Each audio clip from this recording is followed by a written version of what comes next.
दिल्ली से पंजाब तक प्रदूषण ही प्रदूषण, एक्साइज प्रदूषण, डीटीसी बस प्रदूषण, क्लासरूम प्रदूषण, मनी लॉन्ड्रिंग और सत्येंद्र जैन प्रदूषण और अब प्रदूषण पर प्रदूषण। अरविंद केजरीवाल सरकार की यही सारी उपलब्धियां हैं जिसे दिल्ली की जनता झेलने को मजबूर है।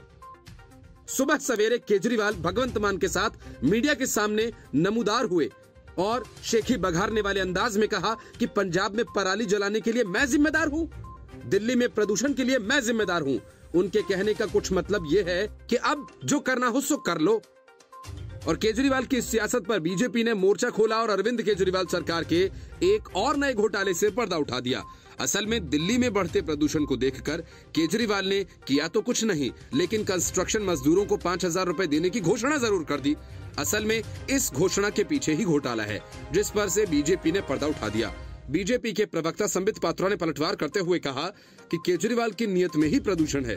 पात्रा ने कहा कि हम दिल्ली के श्रम मंत्रालय द्वारा किए गए भ्रष्टाचार के कुकृत्य को उजागर करने में कोई कोर कसर नहीं छोड़ेंगे।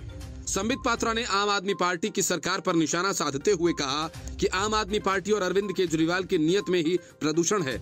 इस कारण से आज दिल्ली भ्रष्टाचार के प्रदूषण से मारी हुई है। कुछ दिन पहले दिल्ली में एक्साइज प्रदूषण हुआ था, उसके बाद सुकेश चंद्रशेखर नाम का ठग जिससे आम आदमी पार्टी ने ठगी की। संबित पात्रा ने कहा कि केजरीवाल सरकार के दौरान फर्जीवाड़ा कर 2018 से 2021 के बीच में करीब 10 लाख कंस्ट्रक्शन वर्कर्स का रजिस्ट्रेशन हुआ, जिसमें करीब 2 लाख फर्जी रजिस्ट्रेशंस करवाए गए और इनके नाम पर पैसा उठाया जा रहा है। यहाँ 65,000 कंस्ट्रक्शन वर्कर्स के पास सिर्फ एक ही मोबाइल नंबर था और ऐसे फ्रॉड हुआ है। करीब 4,000 कंस्ट्रक्शन वर्कर्स का पता एक ही था। केवल इसी प्रथम दृष्टया जांच से ये पता चलता है कि 2 लाख से अधिक फर्जी रजिस्ट्रेशंस करवाए गए। इसके लिए इस भ्रष्टाचार के कुकृत्य को उजागर करने में कोई कोर कसर नहीं छोड़ेंगे।